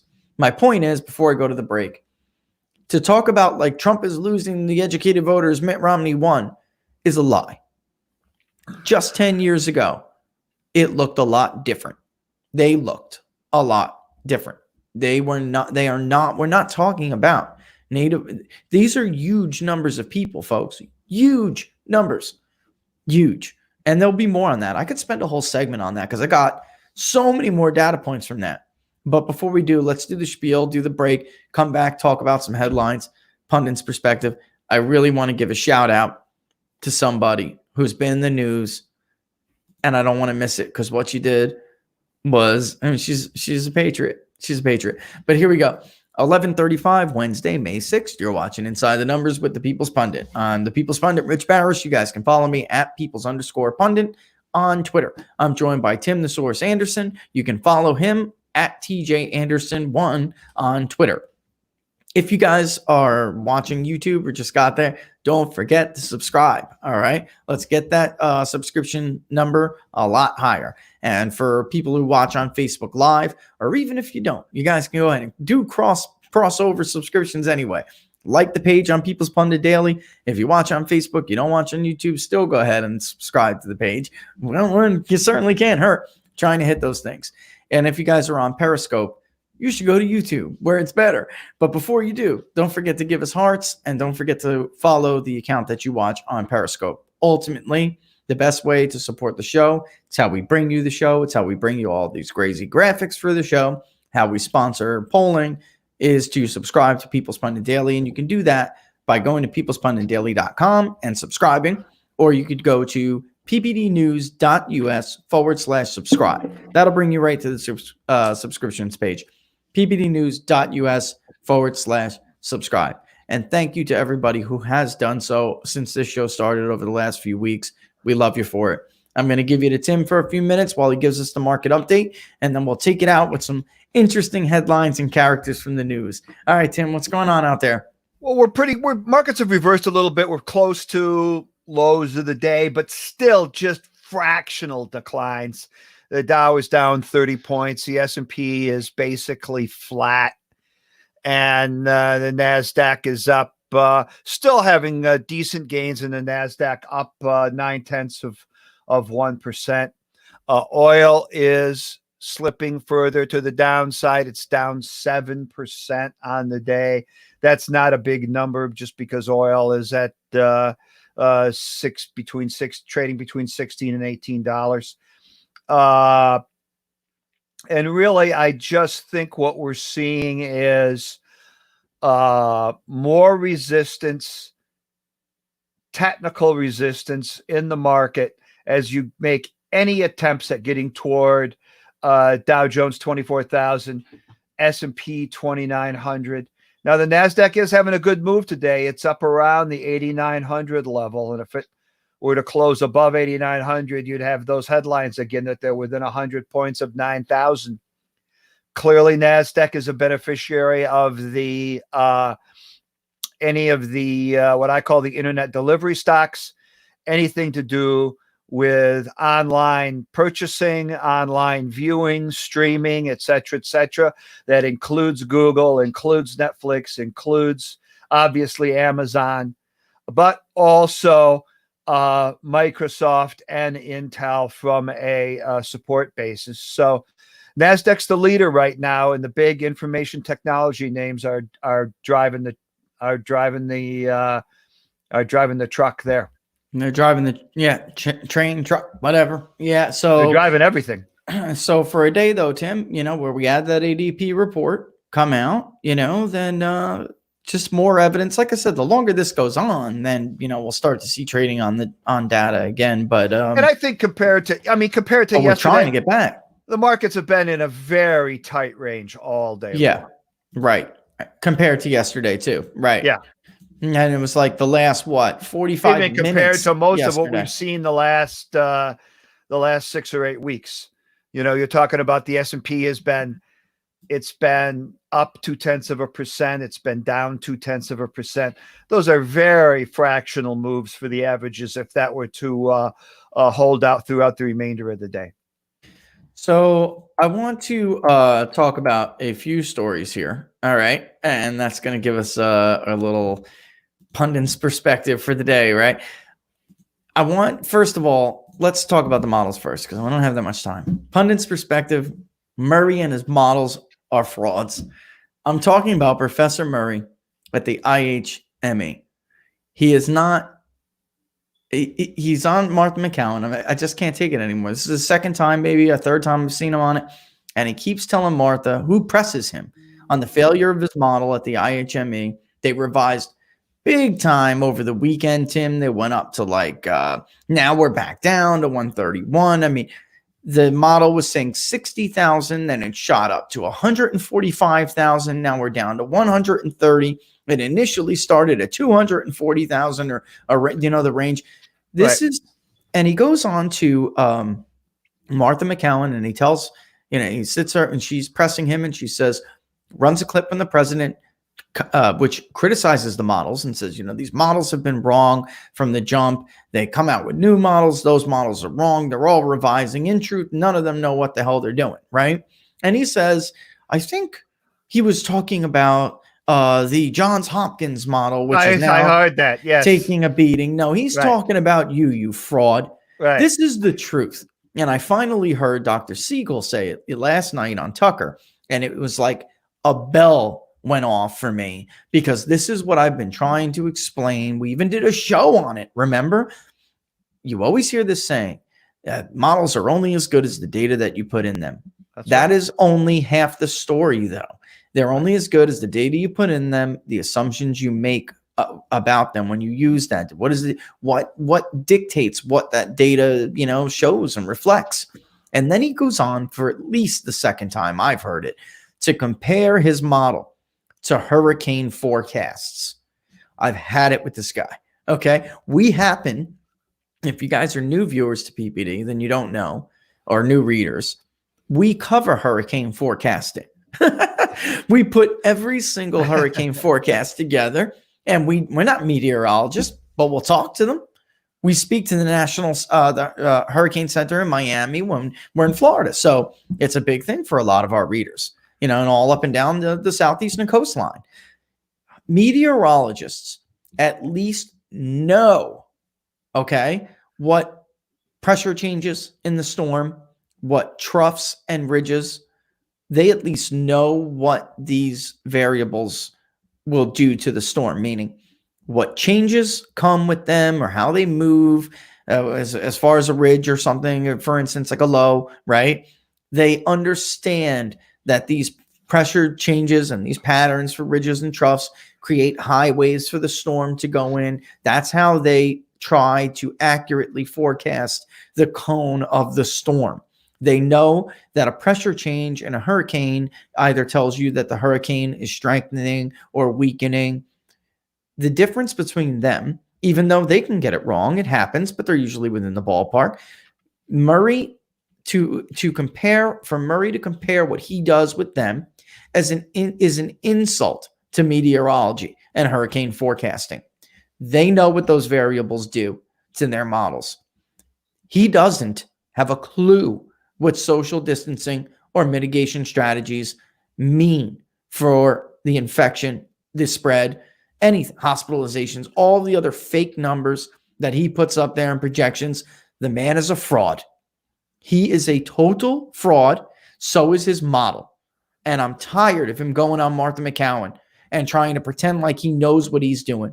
The truth of the matter is, the man is strolling through this crap. He has no clue. He's doing his best to lie to you from one day to another so he doesn't look totally stupid. Look at Neil Ferguson behind the Imperial College model. Look at how sincere he was. Breaks his own guidelines to have an extramarital affair. It's not just been that he has no clue what these variables that he speaks about, how they will impact his forecast. He started a model without enough data. Two things: without enough and then skewing which ones that he thought would work and which ones wouldn't. So to measure the impact of social distancing and other mitigation efforts, he looked at China and said, this is this is how the curve looked before China put their lockdown in place. This is how it looked after. But then you'd say to him, well, what about Japan? Well, we can't compare. You got to be careful comparing countries. They're just not all the same. This is crap.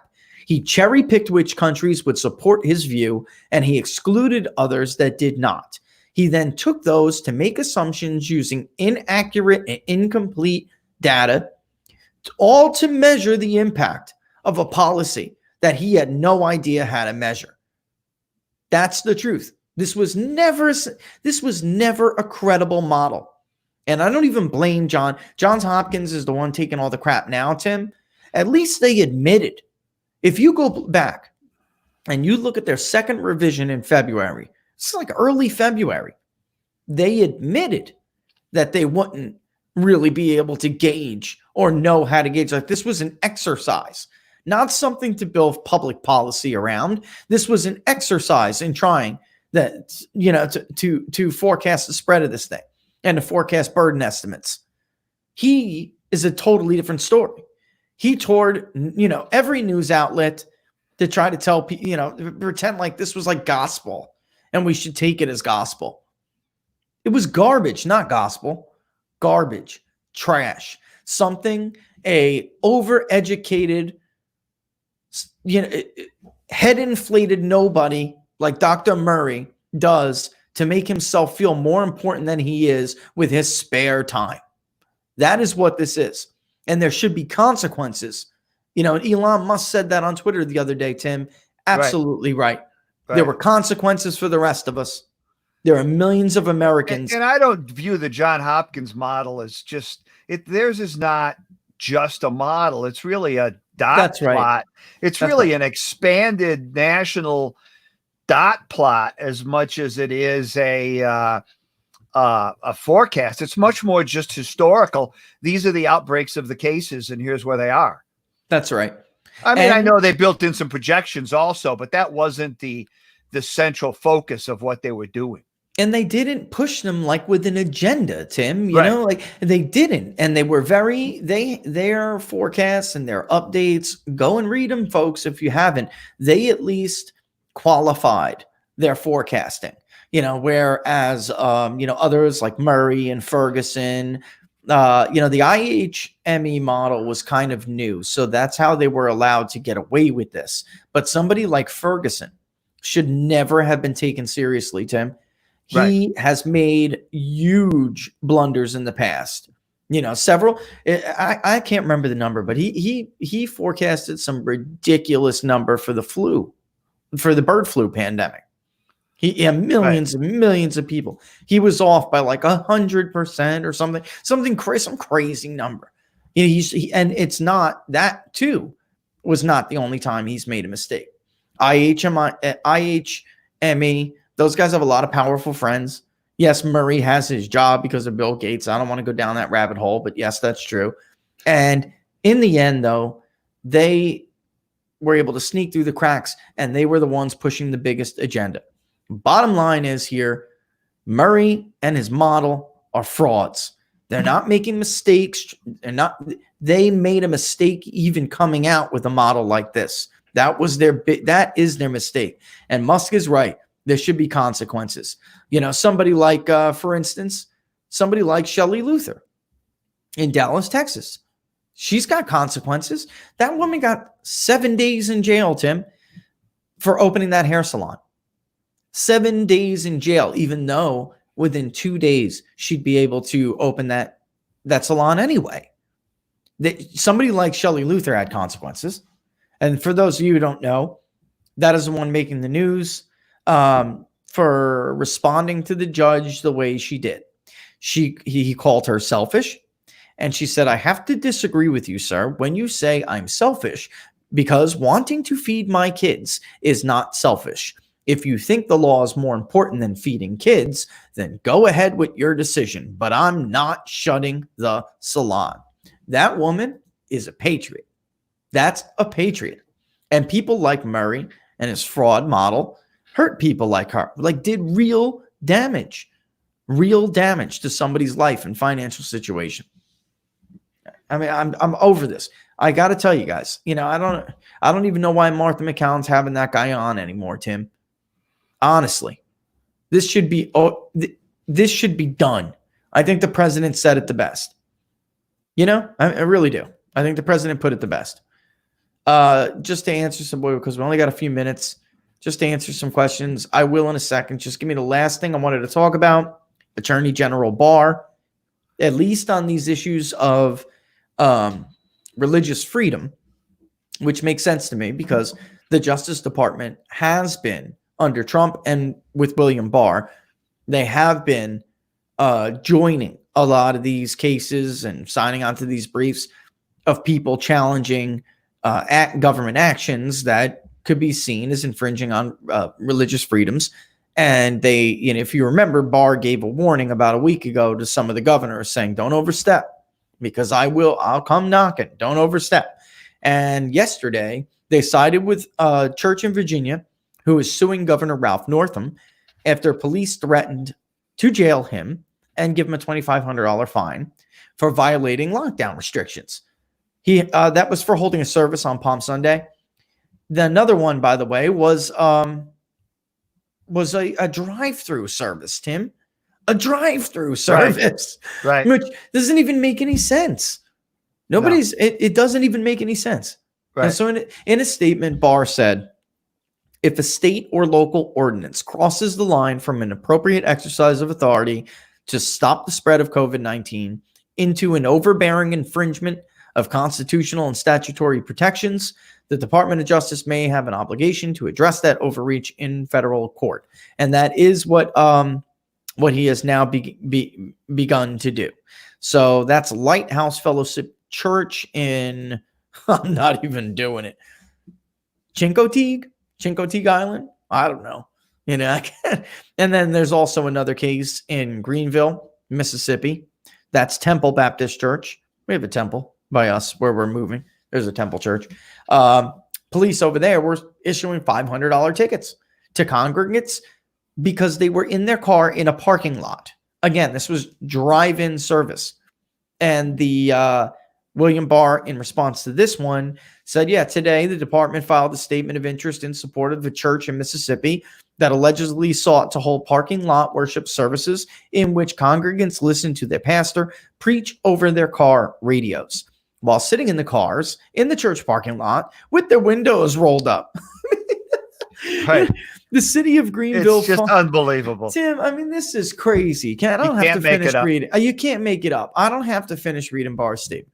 He basically said they're out of their minds.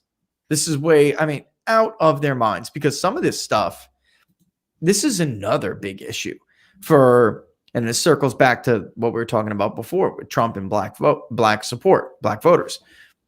Most of these targets of worship, places of worship during this, a lot of these stories like that one in Greenville, those are black churches. A lot of these, there was another one, I believe in the state of Mississippi as well. There was one in Tennessee. I think another one in Virginia. A lot of these were black churches. If you really want to try to reach out, make a genuine, overture, that would be the way to do it because almost nothing is more important than voting black communities than their faith. Right. And it's just something that Republicans have neglected. But now would be the time to say, outside of some of those urban centers are going to be a lot tougher nut to crack, but you have these moderately, they're not really urban, Tim, it's not exactly New York City or Chicago or even places in Fairfax County. We're talking about Greenville, Greenville. So these are areas where there can actually be some opportunities to make inroads. And then the last question I'll answer before I kick it to Tim, I got some honest thoughts on this, because if they keep this up, this is going to reinforce the fear people have. But people basically asked, one of the questions was about Biden's position on fracking, Tim, and you may want to weigh in on this as well. I think that's why he's not making any inroads with working class people. Positions like that. So if you look at his lead or his so-called lead in Pennsylvania, then it has nothing to do with those voters, those Obama-Trump voters. That is more people in Philadelphia, Allegheny, outside Pittsburgh. It's not like even Biden town. It's not. Well, as you would say, they're most likely underrepresenting the rural vote statewide, which I'm sure is challenging to poll and accurately collect, because the very, very, very heavy concentration of people is so much in the Philadelphia suburbs and outlying Pittsburgh area that I just can't see where he plays the "I'm Joe Biden, I'm from Scranton, Pennsylvania" card with any success when he has such a publicly exposed opposition to fracking. So, yeah, and I'm with you on this. And when we went over Pennsylvania that day, I made, even Bucks County, like the southern part of Bucks County, that would be an area where you could, make an argument to me that sounds kind of convincing that he would do better there. Like Obama did against Romney, for instance. Romney did better, but he just didn't do good enough. And then Trump came in and he just mopped it up outside of 2 areas. I mean, that's it. Right. The early, concern about Biden was the northeastern part of the state. And then, an area like Luzerne. Erie's in the northwest. It's the far northwestern county. One that went for Barack Obama by 16 points, went for Donald Trump by 2. There's no movement there. I was just going to say that. I just don't think I don't think Trump's going to lose that support up in Lucerne or up in other parts of the Southwest Pennsylvania. Yeah, I mean, Tim, it has to be that southeastern region. It has to be. And then maybe, of course, he does a little bit better outside Pittsburgh, or in Pittsburgh. But really, we know he's going to do good in Pittsburgh. We know he's going to do well in the city of Philadelphia. It's the areas around. Right. Those are true. There's some true verbs out there. They're not like, especially in the western part of the state. And Hillary was supposed to, if you remember, just like Biden, Tim, she was supposed to, on paper, have this working class appeal the same way Biden does. She was supposed to. That we don't really talk about that anymore because it's been so soundly destroyed as a real argument. But the narrative leading up to the election was that she would. And then she would do better with those white suburban voters, especially white women. In the end, Trump carried them by 2 points. And I think that's where, if Biden's going to win, that's where he's got to win. There is no movement there, Tim. I'm telling you, even if Trump loses this thing, if it was today and let's say you lost the state of Pennsylvania, I'm telling you, it's not going to be because Erie County swung back to Biden plus 16 like it was for Barack Obama. That's not going to happen, man. No, not against Donald Trump. Right. If they were running Mitt Romney, then I could see it, but it's not. It's Donald Trump. And he's going to say, I told you guys I would renegotiate NAFTA. I did. I got bilateral trade agreements. I told you guys I would expand energy. I did. And so somebody asked about fracking, Governor Wolf said, we have a nominee who doesn't support fracking. We cannot carry the state of Pennsylvania. He himself said that, even though the polls show Biden with a lead there. Yeah. I mean, the Democratic governor, Tim. The polls are wrong. The Democratic governor said, we cannot carry the state. Right. We can't. Not with somebody who is talking about too many counties. There's too many counties where Trump's going to get 75% of the vote. Yeah, and some of that, there's just no way that's it. It never does show up. And the same thing happened to us in Florida, where when we were using the other data collection modes, if you called them on the phone, it was like 55-35, kind of thing. If you targeted them with online panels, it was huge. And I'm telling you, we got in the car to go look at some of these places, these rural pockets. There can't be that many.